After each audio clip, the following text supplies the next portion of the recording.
Since President's Day is coming up, I thought I would read a book about Abraham Lincoln. And this one is by Amy L. Cohn and Susie Schmidt. And the pictures are by David A. Johnson. The library is going to be closed on that Monday to celebrate President's Day. So you should probably stock up on your books and movies before then. See that tall man in that tall black hat? Know who he is? That's right. He's the man on the penny. Abraham Lincoln, 16th President of the United States. Was he always that way? Straight as an arrow, tall as a tree, serious as can be? Let's go back. Let's go back a ways and see. Look, in the cradle, see the baby? That's Abraham Lincoln, born on a corn husk mattress one cold Kentucky morning. Big sister Sarah stands beside her new brother, waiting for him to grow. And grow he did. From the first, Abraham was big. Longshanks, they called him, and all his life, his knees and nose got a little too friendly every time he sat down. He's a boy of 7 now. My, he's strong. Strong enough to plow and plant alongside his papa, strong enough to swing an axe, strong enough to help when the family moved to the new state of Indiana. That first winter, the Lincolns huddled in a half-faced camp. Just 3 walls and a roaring fire between them, the panther, the wolf, and the bear.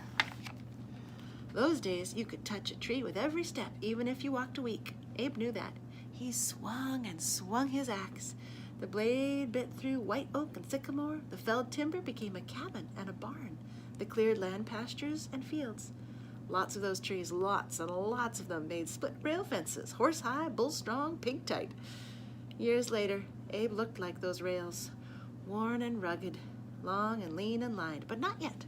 No, not yet. School wasn't much time for that.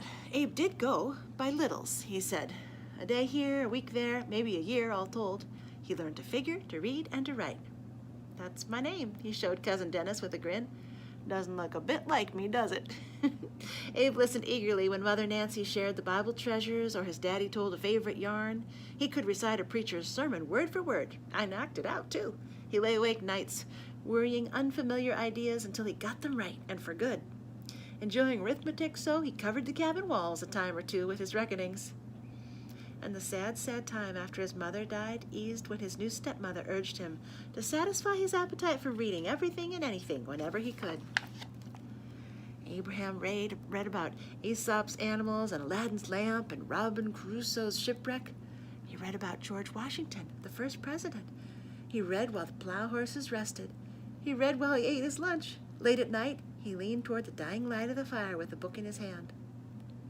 My friend is the one who has a book I ain't read yet, he said, and he'd walk miles for the chance to borrow something new. Abe was 18 years old before he got the chance to see someplace new. He and a pal floated a flatboat filled with pork, flour, meal, bacon, and potatoes down the Ohio, down the Mississippi, down to New Orleans. For the first time, Abraham saw men, women, and children sold like cattle from one owner to another. That was the way with slaves. What could he do? Not a thing. Not then, anyway. Abe was 22, a man grown when his father moved the family to Illinois. Abe saw his parents settled, said his goodbyes, and set off across the prairie to the new town of New Salem, hard by the Sangamon River. There, folks with big plans for the future offered a place for a young man to make his way in the world. What did he do in New Salem? What didn't he do? He ran a shop, but Mr. A. Lincoln told funny stories a whole lot better than he sold seeds and saleratus, and soon that shop winked out. Abraham studied surveying and served as a soldier. He roamed the roads, delivering mail. He even minded babies. For fun, he joined the debating society and learned to convince others to come round to his way of thinking. Work, work, work, that's the main thing, he once told an acquaintance, and he worked so hard with his head, and he worked as hard with his head as he ever had with his hands. People liked the strapping, striving young Lincoln. Oh, Abe's pants were short, his hands big as shovels. Can't think anyone would have called him handsome. But when he ran for the state legislature, those who knew him gave him their votes. He lost, but that didn't matter much. Abe had struck upon the life for him. He'd be a legislator and a lawyer, too. He won the next 3 elections to the state assembly. Time to make the Illinois capital home for good. In Springfield, Lincoln practiced law in a roomy office overlooking the center of town. Every morning he'd hoist his big boots atop his desk and read the newspaper, out loud. Sometimes he'd pluck a paper from the mess, tuck it inside his hat, and race to the courthouse. Carry a satchel? Why bother? Abe kept his papers safe and dry up top. Abe met and married Mary Todd, smart and sassy. Lincoln towered over his tiny bride. "We are the long and short of it," the groom quipped.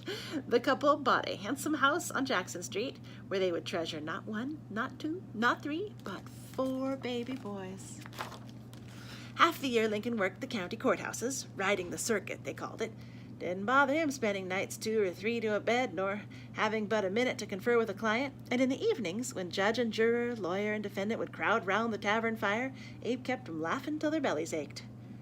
"That puts me in mind of the time I was walking along a dusty road, and a farmer and his wagon passed by," Lincoln began.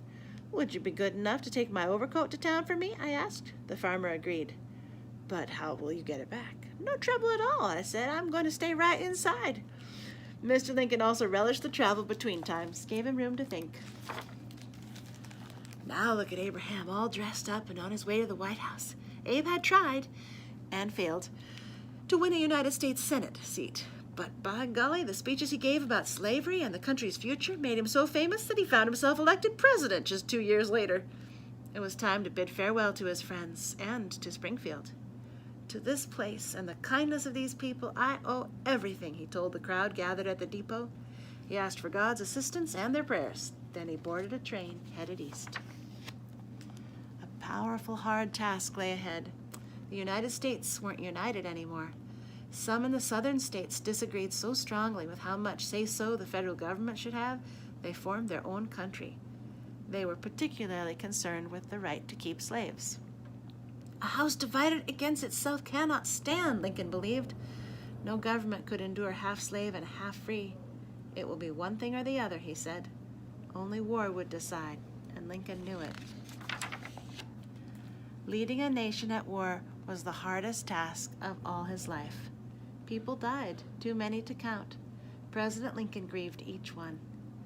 "Sometimes I think I'm the tiredest man on earth," Mr. Lincoln said, and he probably was. He slept in snatches, walking the streets at night, stopping by the telegraph office at all hours for the latest news.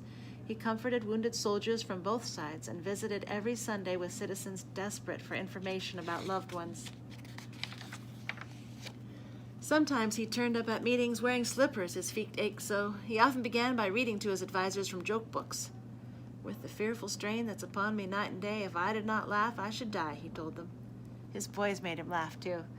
He tussled with them on the White House floors and let them keep goats on the South Lawn. Once he wrote an official presidential pardon for their pet turkey. Wouldn't do for Tom to become Thanksgiving dinner. After nearly 2 years of war, Abraham Lincoln signed the Emancipation Proclamation. He declared all slaves free. "If my name ever goes into history, it will be for this act," he said, "and my whole soul is in it. Abraham Lincoln," he wrote slowly and carefully, for his hand was swollen and sore from greeting hundreds of New Year's Day callers. Later, some urged the president to take back the proclamation. Lincoln refused. "I'm a slow walker," he said, "but I never walk backward."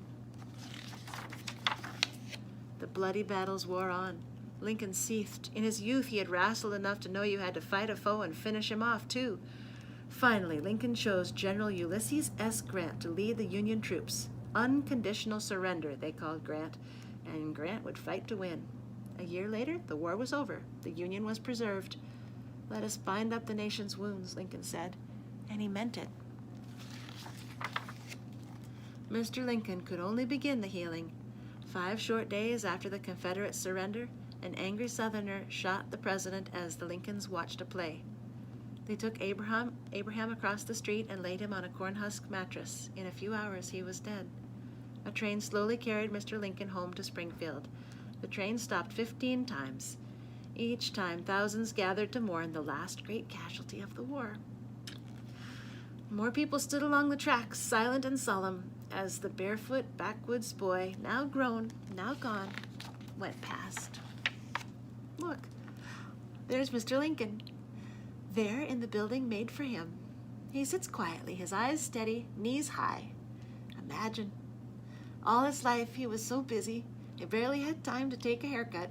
Now he rests. He looks like a giant, doesn't he? He was. That is Abraham Lincoln.